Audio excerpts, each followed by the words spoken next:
bienvenue dans cette nouvelle vidéo sur la Minute Fibre. Le but de cette vidéo est de promouvoir les éco-textiles et les fibres naturelles. Effectivement, les tissus alternatifs ne se limitent pas au simple coton bio, et c'est vrai qu'on a vraiment plein d'alternatives, mais on en est vraiment aujourd'hui aux prémices, et c'est pour ça que je souhaitais vous faire cette vidéo pour discuter un peu de ce qui se fait en termes de nouvelles fibres. Donc là, aujourd'hui, je voudrais vous parler d'une fibre qui est une fibre issue de la coque de noix de coco.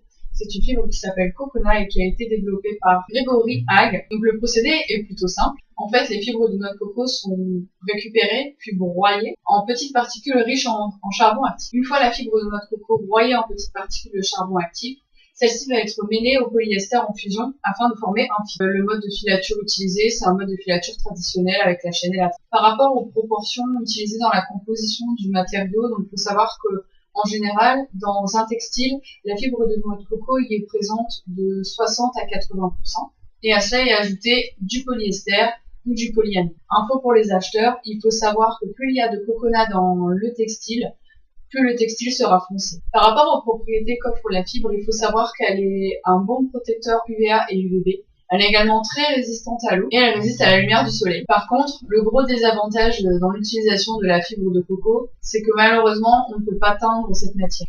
Il faut savoir que la fibre de coco est la fibre la plus épaisse et la plus résistante que l'on peut trouver en tant que fibre naturelle. Ces fibres de coco mesurent jusqu'à 35 cm de long et par rapport au diamètre, ça je parle encore aux acheteurs, c'est entre 12 et 35 microns. Maintenant, faisons le calcul. Le fruit du cocotier est donc récolté tous les 45 jours et 1000 mois permettent d'extraire 10 kg de fibres. Il existe également deux types de fibres de coco.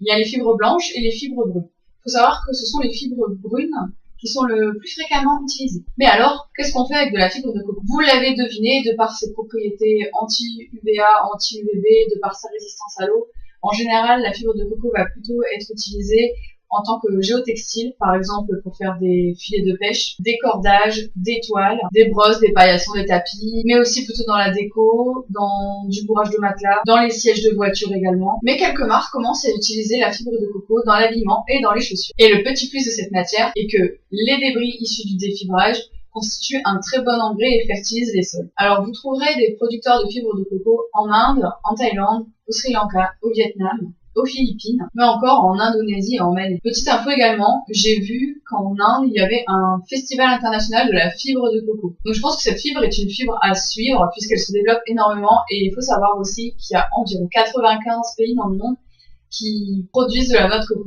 Et voilà, cette vidéo, la Minute Fibre est terminée, donc j'espère que vous l'avez aimée et je vous dis à très vite pour une prochaine vidéo.